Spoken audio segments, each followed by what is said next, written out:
State government அப்படிங்கிற lesson பார்த்துட்ருக்குறோம். இதில் third part. இந்த தேர்ட் பார்ட்டில் என்ன பார்க்க போகிறோம் அப்படின்னு சொல்லி பார்த்தா சட்டமன்றங்களை பற்றி பார்க்க போகிறோம். ஸ்டேட்டில் இருக்கக்கூடிய சட்டமன்றங்கள் பார்க்கலாம். நான் மகாலட்சுமி. ஸ்டேட் லெஜிஸ்லேச்சர் ஒவ்வொரு மாநிலத்துக்கும் ஒவ்வொரு ஸ்டேட்டுக்கும் இருக்கக்கூடிய சட்டமன்றங்கள் அதை பற்றி தான் இந்த வீடியோவில் பார்க்க போகிறோம். So constitution provides a legislature for every country. Every state, ஒவ்வொரு ஸ்டேட்டுக்குமே ஒவ்வொரு லெஜிஸ்லேச்சர் இருக்கணும், சட்டமன்றங்கள் இருக்கணும் அப்படின்னு சொல்கிறது நம்மளுடைய இந்தியன் அரசியலமைப்பு சட்டம், அதான் constitution. Most of the states have only unicameral legislature, that is legislature assembly. So நிறைய ஸ்டேட்ஸ்க்கு பார்த்திங்கன்னா நம்ம இந்தியாவுக்குள்ளே நிறைய ஸ்டேட்ஸ்க்கு பார்த்திங்கன்னா சிங்கிளாக தான் இருக்கும். யூனிகேமரல் லெஜிஸ்லேஷனாக ஒரே ஒரு சட்டமன்றம் தான் இருக்கும். அது லெஜிஸ்லேட்டிவ் அசம்பிளி அப்படின்னு சொல்கிறோம். Some states have bicameral legislature. So சில ஸ்டேட்டெல்லாம் என்ன பண்ணுது அப்படின்னா, இப்போ நம்ம இந்தியாவில் சென்ட்ரல் கவர்மெண்ட்டில் வந்து ராஜ்யசபா லோக்சபா இருக்கிற மாதிரி இவங்க வந்து அப்பர் ஹவுஸ் லோயர் ஹவுஸ் வச்சுருப்பாங்க. ஸோ அந்த மாதிரி வச்சுருக்கக்கூடிய அதை வந்து பைகேமரல் லெஜிஸ்லேச்சர் அப்படின்னு சொல்கிறோம். ஸோ அந்த மாதிரி 2 லெஜிஸ்லேச்சர் வச்சுருக்கக்கூடிய ஸ்டேட்ஸ் என்னெல்லாம்னு பார்த்தீங்கன்னா பீகார், கர்நாடகா, மகாராஷ்டிரா, உத்தரப்பிரதேஷ், ஆந்திரப்பிரதேஷ், தெலங்கானா, ஜம்மு காஷ்மீர். இந்த ஸ்டேட்ஸ் மட்டும்தான் பைகேமரல் லெஜிஸ்லேச்சர் வச்சுருக்கு. நம்ம தமிழ்நாடு வந்து யூனிகேமரல் லெஜிஸ்லேச்சர் தான். நமக்கு அப்பர் ஹவுஸ்னு ஒன்று கிடையாது. The lower house legislative assembly represents the people of the state and upper house legislative council. So lower house upper ஹவுஸ்னால் என்னென்னா, லோயர் ஹவுஸ் அப்படின்றது லெஜிஸ்லேட்டிவ் அசம்பிளி, சட்டமன்றம். அதில் வந்து எலெக்ஷனில் ஜெயிச்சு உள்ளே போயிருக்கிறவங்க தான் வந்து நம்ம லோயர் ஹவுஸில் இருப்பாங்க. அப்பர் ஹவுஸ் அப்படின்றது வந்து லெஜிஸ்லேட்டிவ் கவுன்சில், சட்டமன்ற சபை அப்படின்னு சொல்லுவோம். ஸோ அவங்க வந்து பார்த்திங்க அப்படின்னா ரெப்ரசன்டேட்டிவ்ஸாக இருப்பாங்க. அவங்க வந்து டீச்சர்ஸ், கிராஜுவேட்ஸ், லோக்கல் கவர்மெண்ட்ஸ் அந்த மாதிரி பீப்புள்ஸ்லாம் வந்து கூட அங்கே அதில் இருப்பாங்க லெஜிஸ்லேட்டிவ் கவுன்சிலில். The legislative assembly is a popular house. So legislative அசம்பிளியா லெஜிஸ்லேட்டிவ் கவுன்சிலா அப்படின்னு பார்க்கும்போது லெஜிஸ்லேட்டிவ் அசம்பிளி தான் வந்து ரியல் பவர் வந்து இருக்கிறது அவங்க கையில் தான் இருக்குது. It is a real centre of the power in the state. So ஒவ்வொரு ஸ்டேட்டுக்கும் ரியல் பவர் யார் கையில் இருக்குதுன்னு பார்த்தீங்கன்னா லெஜிஸ்லேட்டிவ் அசம்பிளி அவங்களோட கையில் தான் இருக்குது. சட்டப்பேரவை நடக்கக்கூடிய இதில் தான் வந்து ரியல் பவர்ஸ் வந்து இருக்குது. It consist of members directly elected by the people on the base of adult franchise. Adult franchise அப்படின்றது ஓட்டு போடுறோம் இல்லையா, அதுதான் வந்து அடல்ட் ஃப்ரான்சஸ் அப்படின்ற 18 வயசுக்கு அப்புறம் எல்லாருமே ஓட்டு போடலாம் அப்படின்னு சொல்கிறது அடல்ட் ஃப்ரான்சஸ். ஸோ இந்த சட்டமன்றத்தில் சட்டப்பேரவையில் பார்த்தீங்க அப்படின்னா எலெக்ஷன் மூலிமா டைரெக்டாக எலெக்ட் ஆகிட்டு உள்ளே வந்திருக்கிறவங்க தான் அதோடைய மெம்பர்ஸாக இருப்பாங்க. The strength of the assembly varies from state to state. So ஒவ்வொரு ஸ்டேட்லேயும் பார்த்திங்கன்னா ஒரே மாதிரியான மெம்பர்ஸ் வந்து இருக்க மாட்டாங்க. அந்த ஸ்டேட்டுடைய பாப்புலேஷனுக்கு ஏற்ற மாதிரி ஒவ்வொரு ஸ்டேட்லேயும் அந்த எண்ணிக்கைகள் வந்து இருக்கும். However, the maximum strength of the assembly must not exceed 500. எவ்வளோ பெரிய ஸ்டேட்டாக இருந்தாலும் எவ்வளோ பாப்புலேஷன் இருந்தாலும் 500 பேருக்கு மேலே வந்து போகக்கூடாது. And it's minimum strength not below 60. So minimum strength வந்து 60க்கு கீழே இருக்கக்கூடாது. இந்த சட்டமன்றத்தில் 500க்கு மேலே இருக்கக்கூடாது, 60க்கு கீழேயும் இருக்கக்கூடாது members. The term of the office of legislative assembly is 5 years. So சட்டமன்றத்தில் இருக்கிறவங்களாம் எத்தனை வருஷம் அவங்களுடைய ஆட்சிகள் நடத்தலாம் அப்படின்னு பார்த்தீங்கன்னா 5 வருஷம். ஒவ்வொரு 5 வருஷத்துக்கு ஒரு முறையும் எலெக்ஷன்ஸ் வருது. It can be dissolve even before the expiry of its term. அந்த 5 வருஷத்துக்குள்ளே தேவைப்பட்டால் இந்த சட்டமன்றத்தை கலைக்கவும் செய்யலாம். The size of the legislative council cannot be more than 1/3 of the members of the legislative assembly. இப்போ legislative council, legislative assemblyன்னு 2 பார்த்தோம். Lower house, Appar ஹவுஸ்ன்னு பார்த்தோம் இல்லைங்களா. ஸோ லோயர் ஹவுஸில் இருக்கிறத விட 1/3, அதாவது 3 பேர் இருக்காங்கன்னா அதில் ஒருத்தர், 3 பகுதியில் ஒருத்தர் அப்படிங்கிற கணக்கு எடுத்துக்கிட்டு தான் லெஜிஸ்லேட்டிவ் கவுன்சிலில் இருக்கணும். ஃபார் எக்ஸாம்பிள் இப்போ லெஜிஸ்லேட்டிவ் அசம்பிளியில் 30 பேர் இருக்காங்க அப்படின்னா லெஜிஸ்லேட்டிவ் கவுன்சிலில் 10 பேர் தான் இருக்கணும், அதுக்கு மேலே இருக்கக்கூடாது. ஒவ்வொரு ஸ்டேட்டுக்கும் இது சொல்கிறாங்க. But it size cannot be less than 40. ஆனால் 40க்கும் கீழே கம்மியான மெம்பர்ஸ் வந்து இருக்கக்கூடாது. Except in Jammu Kashmir where there are 36. ஆனால் ஜம்மு காஷ்மீரில் 36 பேர் தான் இருக்காங்க. ஆனால் 40க்கு கீழே இருக்கக்கூடாது. The members draw the salary and allowance passed by the state legislature from time to time. So இவங்களுக்குலாம் சேலரி எல்லாம் யார் கொடுப்பா, அலோயன்ஸ்லாம் யார் கொடுப்பாங்க அப்படின்னு சொல்லி பார்த்தா அந்த சட்டமன்றத்திலே இவங்க வந்து அதை முடிவு பண்ணிக்குவாங்க. அப்பப்போ அந்த சேஞ்சஸ் வந்து ஏற்பட்டுருக்கும். காம்போசிஷன் என்ன அப்படின்னா, the legislative assembly of Tamil Nadu, நம்மளுடைய தமிழ்நாடு அசம்பிளியை பற்றி, சட்டமன்றத்தை பற்றி சொல்லியிருக்காங்க பாருங்கள். நம்மளுடைய தமிழ்நாடு சட்டமன்றத்தை பொறுத்த வரைக்கும் 235 மெம்பர்ஸ் இருப்பாங்க, 235 மெம்பர்ஸ் இருப்பாங்க. அதில் 234 மெம்பர்ஸ் ஆர் டைரக்ட்லி எலெக்டட். இந்த 235 பேரில் 234 நம்ம டேரெக்டாக ஓட்டு போட்டு செலக்ட் பண்ணிடுவோம். By the people from the constituency on the basis of adult franchise ஓட்டு போட்டு எடுப்போம். ஆனால் ஒரு மெம்பர் மட்டும் நாமினேட்டட் பை தி கவர்னர் வந்து நாமினேட் பண்ணுவார் ஒருத்தரை மட்டும். அவரும் எங்கேருந்து இருப்பார் அப்படின்னா, ஆங்கிலோ இந்தியன் கம்யூனிட்டியில் இருக்கிற ஒருத்தரை வந்து நம்மளுடைய லெஜிஸ்லேட்டிவ் அசம்பிளிக்கு மெம்பராக நாமினேட் பண்ணுவாங்க. ஸோ டோட்டலாக 234 நம்ம டைரெக்டாக எலெக்ட் பண்ணுறோம். ஒருத்தர் மட்டும் கவர்னர் நாமினேட் பண்ணுறாரு. Seat shall be reserved in the house for the schedule caste and schedule tribes. So இந்த சட்ட மன்றத்தில் ஷெட்யூல் காஸ்ட்டுக்கும் ஷெட்யூல் ட்ரைப்ஸ்க்கும் உண்டான ரிசர்வேஷன் கூட இருக்குது. Cabinet and cabinet committees. Cabinet அப்படின்றது மந்திரி சபை அப்படின்னு சொல்லுவோம். இப்போ நம்ம எஜுகேஷன் மினிஸ்டர், ஹோம் மினிஸ்டர் அப்படியெல்லாம் சொல்கிறோம் இல்லையா. ஸோ அந்த எம்பிஸ் லெவலில் இருக்கிறவங்கள தான் வந்து நம்ம கேபினெட் கமிட்டிஸ் அப்படின்னு சொல்கிறோம். Smaller body call cabinet is the nucleus of the council of ministers. So எல்லா மினிஸ்டர்ஸ்க்கும் நடுவில் இருக்கக்கூடிய இந்த கேபினெட் மினிஸ்டர்ஸ் வந்து ரொம்ப சின்ன ஒரு குரூப் ஆஃப் மெம்பர்ஸ் தான். ஆனால் இவங்க தான் வந்து ரொம்ப முக்கியமான ஆட்கள். It consist of only the cabinet ministers. இந்த கேபினெட்டில் வெறும் கேபினெட் மினிஸ்டர்ஸ் மட்டும்தான் இருக்காங்க. துறை சார்ந்தவர்கள் மட்டும்தான் இருப்பாங்க. It is a real centre of authority இந்த ஸ்டேட் கவர்மெண்ட். ஸோ ஸ்டேட் கவர்மெண்ட்டை பொறுத்த வரைக்கும் உண்மையான அத்தாரிட்டி யார் கையில் இருக்குதுன்னு பார்த்தீங்கன்னா, இந்த துறை அமைச்சர்கள் கிட்ட தான் இருக்கும். த cabinet works through various committees கால் கேபினெட் கமிட்டி. ஸோ நிறைய கமிட்டிஸ் வந்து அமைச்சிருப்பாங்க. அந்த கமிட்டிஸ் மூலயமா இந்த கேபினெட் வந்து ஒர்க் பண்ணும். தெர் ஆர் 2 டைப்ஸ், 2 கமிட்டிஸ் இருக்கும் இதில். அதில் ஸ்டாண்டிங் கமிட்டி, ஹாக் அப்படின்னு சொல்கிறோம். ஸ்டாண்டிங் கமிட்டி அப்படின்றது பர்மனெண்ட்டாக இருக்கும், எப்பயுமே அந்த கமிட்டி வந்து நடைமுறையில் இருந்துக்கிட்டே இருக்கும். அடாக் அப்படின்றது பார்த்திங்கன்னா டெம்ப்ரவரியாக இருக்கும். இப்போ திடீர்னு ஏதாவது ஒரு ப்ராப்ளம் இருக்கும், அந்த ப்ராப்ளமை என்னன்றதை பார்த்து அதுக்கு தேவையான சட்டங்கள் தேவையா அப்படின்றத ஆய்வு பண்ணுறதுக்காக, அதாவது ரிசர்ச் பண்ணுறதுக்காக அதுக்கு தேவையான பரிந்துரைகள் செய்கிறதுக்காக அமைக்கக்கூடிய கமிட்டி தான் வந்து அட்ஹோக் அப்படின்னு சொல்கிறோம். அந்த ஒர்க் முடிஞ்ச உடனே அந்த கமிட்டி வந்து கலைக்கப்பட்டுரும். Speaker. The state legislative assembly elects 2 of its members as the speaker. So இப்போது சட்டமன்றம் வந்துருச்சு, அந்த சட்டமன்றத்தை எடுத்து நடத்துறதுக்கு ஆள் வேணும் இல்லையா. ஸோ அவங்க என்ன பண்ணுவாங்கன்னா, ஏற்கனவே சட்டமன்றத்தில் இருக்கக்கூடிய மெம்பர்ஸில் இருந்து 2 பேரை செலக்ட் பண்ணுவாங்க. ஒருத்தர் வந்து ஸ்பீக்கர், இன்னொருத்தர் வந்து deputy speaker.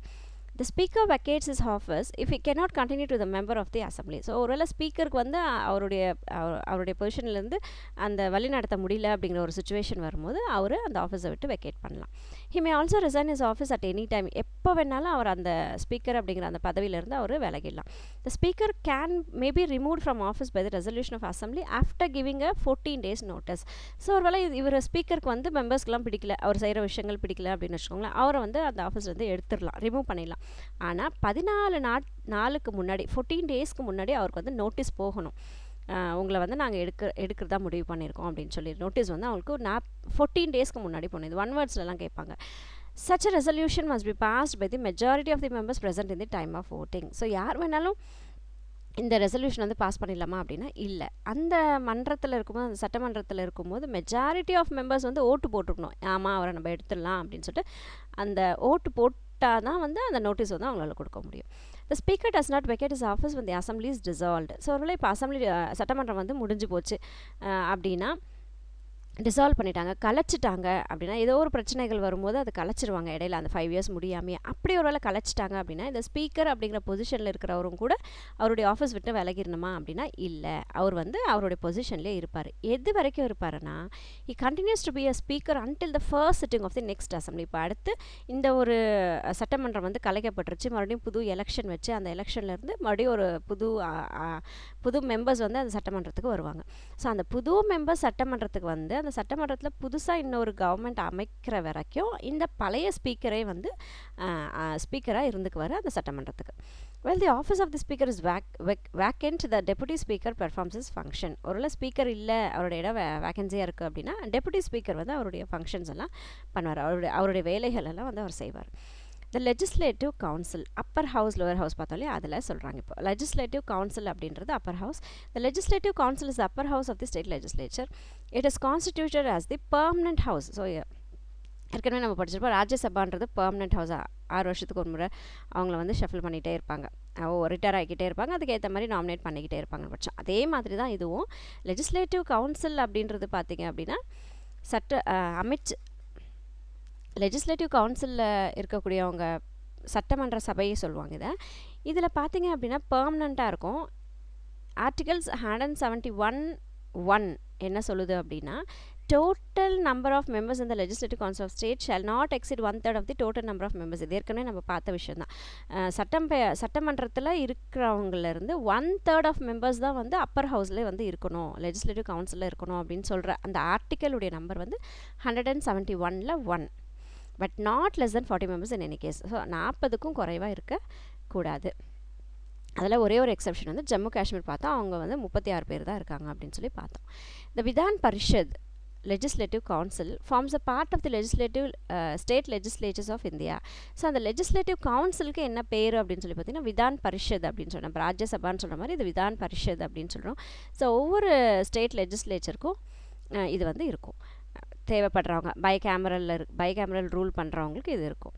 In 7 of India's 29 state, so same அப்படியே ரிப்பீட் தான் பண்ணியிருக்காங்க பாருங்கள். 7 ஸ்டேட்டில் மட்டும் இந்த அப்பர் ஹவுஸ் இருக்குதுன்னு பார்த்தோம் இல்லையா, அதுதான் ஃபஸ்ட்டு ரிப்பீட்டாக இருக்குது, அப்படியே ரிப்பீட்டாக இருக்குது. பீகார், கர்நாடகா, மகாராஷ்டிரா, உத்தரப்பிரதேஷ், ஆந்திரப்பிரதேஷ், தெலுங்கானா, ஜம்மு காஷ்மீர்.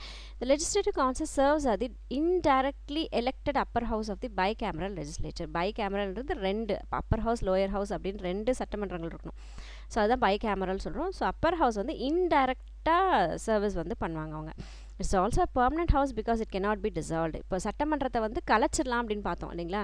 ஸோ அந்த மாதிரி இந்த லெஜிஸ்லேட்டிவ் கவுன்சிலை வந்து கலைக்க முடியாது, இது பெர்மனெண்ட்டாக எப்பயுமே இருக்கும். ஏன்னா இவங்க வந்து எலெக்டட் நாமினேட்டட் மெம்பர்ஸ் தான் இதில் அதிகம். அதனால் வந்து இவங்க வந்து பெர்மனெண்ட் ஹவுஸ்.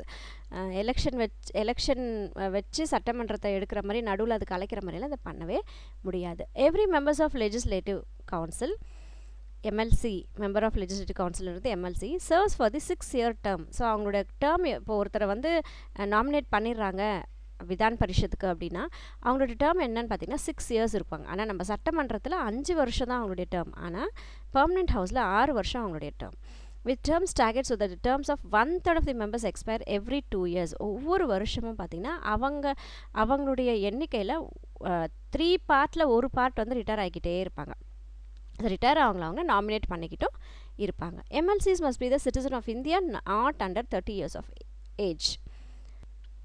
ஸோ இங்கே இதில் மெம்பர்ஸாக நாமினேட் பண்ணுறதுக்கு அவங்களுடைய வயசு என்னவாக இருக்கணும் அப்படின்னா 30 வயசுக்கு குறைஞ்சவங்க இருக்கக்கூடாது, 30 வயசு கண்டிப்பாக முடிஞ்சிருக்கணும், கண்டிப்பாக நம்மளுடைய சிட்டிசன் ஆஃப் இந்தியாவாக இருக்கணும், மென்டலி சவுண்டாக இருக்கணும், பேங்க்ரப்ட் பண்ணாதவங்களாக இருக்கணும், அவங்களோட பேர் வந்து ஓட் லிஸ்ட்டில் இருக்கணும். இவங்கெல்லாம் தான் வந்து நம்ம இந்த எலெக்ஷனுக்கு கண்டெஸ்ட் வந்து பண்ண முடியும். Election to legislative council.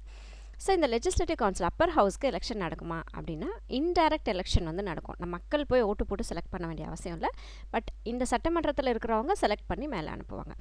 1/3 of the members are selected by local bodies. So 3 பேரில் ஒருத்தர் வந்து லோக்கல் பாடிஸ்லேருந்து செலக்ட் பண்ணி அனுப்புவாங்க. 12 பேரில் ஒருத்தர் யார் இருப்பாங்க அப்படின்னு பார்த்தீங்கன்னா யூனிவர்சிட்டிஸில் இருக்கக்கூடிய ஹையர் கிராஜுவேட்ஸில் இருக்கிறவங்க இருப்பாங்க. அதே மாதிரி 12 பேரில் ஒருத்தர் யார் இருப்பாங்கன்னா கிராஜுவேட்டாக இருக்கிற டீச்சர்ஸ் இருப்பாங்க. தென் 3 பேரில் ஒருத்தர் யார் இருப்பாங்க அப்படின்னா மெம்பர்ஸ் ஆஃப் தி லெஜிஸ்லேட்டிவ் அசம்பிளியில் எலெக்ட் ஆனவங்க இருப்பாங்க இல்லையா, அவங்க வந்து 3 பேரில் ஒருத்தராக இருப்பாங்க. தென் 6 பேரில் ஒருத்தர் யார் அப்படின்னா கவர்னர் மூலயமா நாமினேட் பண்ணவங்க இருப்பாங்க. கவர்னர் நாமினேட் பண்ணும்போது என்னெல்லாம் துறைகளில் இருக்கிறவங்க நாமினேட் பண்ணலாம் அப்படின்னு சொல்லி பார்த்தீங்கன்னா literature, art, social service, cooperation. So இந்த 4 துறைகளில் சிறந்து விளங்கி இருக்கிறவங்கள கவர்னர் வந்து நாமினேட் பண்ணுவார். ஸோ இந்த நம்பர்ஸ் ஞாபகம் வச்சுக்கோங்க. லோக்கல் பாடி 1/3, யூனிவர்சிட்டிஸ்லேருந்து 1/12, கிராஜுவேட் டீச்சர்ஸ் வந்து 1/12, எலெக்டட் மெம்பர்ஸ் வந்து 1/3, நாமினேட்டட் வந்து 6ல் ஒருத்தர். அடுத்து chairman or person is the presiding officer of the upper house. இப்போ லோயர் ஹவுஸை வந்து வழி நடத்துறதுக்கு ஸ்பீக்கர்னு ஒருத்தர் படித்தோம் இல்லைங்களா, அதே மாதிரி இப்போ அப்பர் ஹவுஸை வழி நடத்துறதுக்கு யாருன்னு பார்த்தீங்கன்னா சேர்மன் அப்படிங்கிற ஒரு பர்சன் இருப்பார். அவர் தான் வந்து அந்த அப்பர் ஹவுஸை வழி நடத்துவார். The members elect the chairman and deputy chairman from among themselves. ஏற்கனவே இதில் எப்படி ஸ்பீக்கர் டெப்டி ஸ்பீக்கரை வந்து அவங்க சட்டமன்றத்தில் இருக்கிறவங்களிருந்தே 2 பேரும் செலக்ட் பண்ணிப்பாங்களோ, அதே மாதிரி கவுன்சிலில் இருக்கிறவங்களே 2 பேரும் செலக்ட் பண்ணி அவங்க சேர்பர்சன் டெப்டி சேர்பர்சனை செலக்ட் பண்ணி வச்சுப்பாங்க.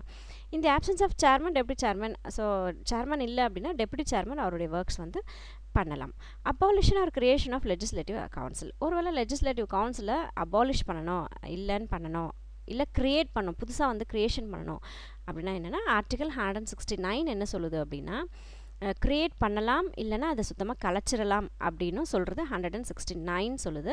என்ன சொல்கிறாங்க அப்படின்னா state legislative assembly passes a resolution by the majority of not less than 2/3 ஆஃப் தி மெம்பர்ஸ் present in the voting and by the majority of the total strength of the house. So இந்த மாதிரி அப்பர் ஹவுஸை வந்து ரொம்ப ஈஸியாக கலைச்சிட முடியுமானா முடியாது. ஏன்னா சட்டமன்றத்தில் லோயர் ஹவுஸில் இருக்கிறவங்களில் வந்து பார்த்திங்கன்னா 3 பேரில் 2 பேர், அதாவது 2/3 ஆஃப் தி மெம்பர்ஸ் அப்படின்னு சொல்கிறாங்க. ஸோ 3 பேரில் 2 பேர் வந்து அந்த டோட்டல் ஸ்ட்ரென்த்துலேருந்து அந்த ரேஷியோ சொல்கிறாங்க அவங்க. ஸோ அந்த ஸ்ட்ரென்த்துலேருந்து 3% 2% வந்து அதுக்கு மெஜாரிட்டியாக சொல்லணும், இதை நம்ம வந்து கலைச்சிடலாம் அப்படின்னு சொல்லிட்டு ஓட்டு போட்டிருந்தா மட்டும்தான் இந்த அப்பர் ஹவுஸை வந்து கலைக்கவோ இல்லை க்ரியேஷன் பண்ணவோ புதுசாக கொண்டு வரவோ முடியும். Requesting the parliament to create or abolish the state legislative council, that the parliament may be the law provider for the abolition creation of the legislative council. So இந்த மாதிரி ஒரு கவுன்சில் அமைக்கணும், இல்லை இதை வந்து டிசால்வ் பண்ணணும் அப்படின்னா பார்லிமெண்ட்டுக்கு அவங்க வந்து ரெக்வஸ்ட் வந்து கொடுக்கணும். அப்போ தான் வந்து இதை க்ரியேட்டோ இல்லை கலைக்கவோ முடியும். பாராளுமன்றத்துக்கு இதோடைய ரெக்வசிஷன் போகணும். Legislative powers. ஸோ இந்த ஸ்டேட் கவர்மெண்ட்டுக்கு இருக்கக்கூடிய சட்டமன்றத்துக்கு இருக்கக்கூடிய லெஜிஸ்லேட்டிவ் பவர்ஸ் எல்லாம் என்னென்ன அப்படின்னு சொல்லி பார்த்தா state legislature can pass law on all subject mention in the state list as per the constitution. இந்திய அரசியலமைப்பு சட்டத்தின்படி ஸ்டேட் லிஸ்ட்டுன்னு ஒரு சிலது இருக்குது, சென்ட்ரல் லிஸ்ட்டுன்னு ஒரு சிலது இருக்குது, 2 பேருக்கும் சொந்தமானதுன்னு ஒரு சில லிஸ்ட் இருக்குது. அந்த மாதிரி இருக்கக்கூடிய லிஸ்ட்டில் ஸ்டேட் கவர்மெண்ட்டுக்கு உண்டான லிஸ்ட்டில் லா எது வேணாலும் இந்த சட்டமன்றத்துலேருந்து நம்ம பாஸ் பண்ணிக்கலாம், சட்டங்கள் பாஸ் பண்ணலாம். It can also pass law on concurrent subject. இப்போ இந்த கன்கரண்ட் சப்ஜெக்ட்ன்றது தான் வந்து பார்த்திங்கன்னா 2 பேருக்கும் சொந்தமானது, சென்ட்ரல் கவர்மெண்ட்டுக்கும் அது சொந்தம், ஸ்டேட் கவர்மெண்ட்டுக்கும் அதில் வந்து சொந்தம் கொண்டாடிக்கலாம். ஸோ அந்த மாதிரி சப்ஜெக்ட்லேயும் இந்த சட்டமன்றம் வந்து லாஸ் வந்து பாஸ் பண்ணிக்கலாம்.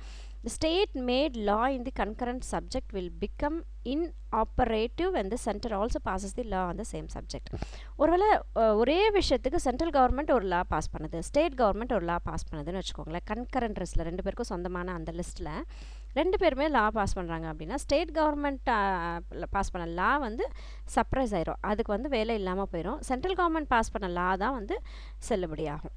The passing of bill into law follows the same procedure as the union parliament.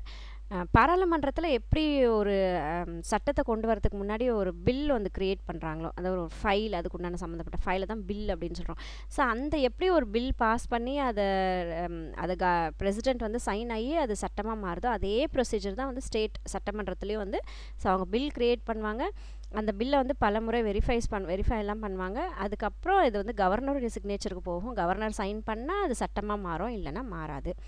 Every bill bosses through 3 readings. So ஒவ்வொரு பில்லும் அந்த ஆக்டை மாற்றக்கூடிய ஒவ்வொரு பில்லும் பார்த்திங்கன்னா 3 முறை அவங்களோட ரீடிங்ஸ்க்கு வந்து வரணும். அந்த சட்டமன்றத்தில் 3 முறை அதை பற்றின டிஸ்கஷன்ஸ் வந்து நடக்கணும். Then it becomes an act with the governor assent. Governor கையெழுத்து போட்டால் அது சட்டமாக மாறி போயிடும். Financial powers. என்னெல்லாம் ஃபைனான்ஷியல் பவர்ஸ் நம்ம சட்டமன்றத்துக்கு இருக்குது அப்படின்னா the legislature controls the finance of the ஸ்டேட்டில் இருக்கக்கூடிய மொத்த ஃபைனான்ஸும் அவங்களுடைய கண்ட்ரோலில் தான் இருக்கும். Lower house enjoys the greater power. So lower ஹவுஸுக்கு சட்டமன்றத்துக்கு தான் வந்து நிறைய பவர் இருக்குது இந்த ஃபைனான்ஷியலை பொறுத்த வரைக்கும். அப்பர் ஹவுஸை விட அவங்களுக்கு தான் அதிகம். Money bills can be introduced only இந்த lower house of the assembly. So money பில்லாக இருந்தால் லோயர் ஹவுஸில் மட்டும்தான் அதை வந்து இன்ட்ரடியூஸ் பண்ண முடியும், அப்பர் ஹவுஸில் இன்ட்ரடியூஸ் பண்ண முடியாது. No new tax can be levied without the sanction permission of the assembly. புது டேக்ஸ் வந்து சட்டமன்றத்துடைய பெர்மிஷன் இல்லாமையோ சாங்ஷன் இல்லாமையோ புதுசாக எந்த ஒரு டேக்ஸையும் கொண்டு வர முடியாது. Controls over the executive. The legislative controls the executive. The council of ministers is responsible for the assembly. So இந்த சட்டமன்றம் பார்த்திங்கன்னா அந்த ஹையர் எக்ஸிக்யூட்டிவ்ஸ்லாம் இருப்பாங்க இல்லையா, அவங்கள வந்து இவங்களுடைய கண்ட்ரோலில் வச்சுருப்பாங்க. இந்த கவுன்சில் ஆஃப் மினிஸ்டர்ஸ் தான் வந்து இந்த அசம்பிளிக்கு உண்டான ரெஸ்பான்சிபிளாக இருப்பாங்க.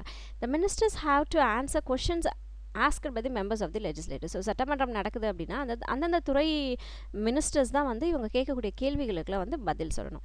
தே can be remove from office of the assembly passes a vote of no confidence motion against a minister. இப்போ ஏதாவது ஒரு மினிஸ்ட்ரி வந்து சரியாக ஒர்க் பண்ணலை அப்படின்னா நோ கான்ஃபிடன்ஸ் மோஷன் நம்பிக்கையில்லா தீர்மானம் கொண்டு வந்துட்டாங்க அப்படின்னா அந்த ஒரு குறிப்பிட்ட மினிஸ்டரை வந்து அந்த இடத்துல இருந்து எடுத்துடலாம்.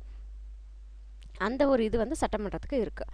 ஒயிட் பவர்ஸ் இது இல்லாமல் வேறு என்னெல்லாம் பவர்ஸ் இருக்குன்னு பார்த்தீங்கன்னா, இன் ஸ்டேட் ஹேவிங் 2 ஹவுசஸ், என்னெல்லாம் ஸ்டேட்டில் 2 ஹவுஸ் இருக்கும், அப்பர் லோயர் 2 ஹவுஸ் வச்சுருக்காங்களோ லோயர் ஹவுஸ்க்கு வந்து நிறைய பவர்ஸ் இருக்குது லெஜிஸ்லேட்டிவ் கவுன்சிலை விட. த assembly has complete control over the state finance. ஆனால் சட்டமன்றத்துக்கு தான் வந்து ஃபைனான்ஷியல் பவர்ஸ் முதல் கொண்டு கம்ப்ளீட் பவர் யாருக்கு இருக்குன்னா சட்டமன்றத்துக்கு தான் இருக்குது, லோயர் ஹவுஸுக்கு தான் இருக்குது, அப்பர் ஹவுஸ்க்கு இல்லை. The council cannot vote for grant. So கிராண்ட்ஸ்க்கெல்லாம் வந்து இவங்க ஓட்டு போட வேண்டிய அவசியமும் இல்லை. The council of ministers responsible only for the assembly. So அவங்களுக்கு வந்து சட்டமன்றத்தை இது பண்ணுறது மட்டும்தான் அவங்களுடைய ரெஸ்பான்சிபிள். தேங்க்ஸ் ஃபார் வாட்சிங் மை வீடியோ. Take care.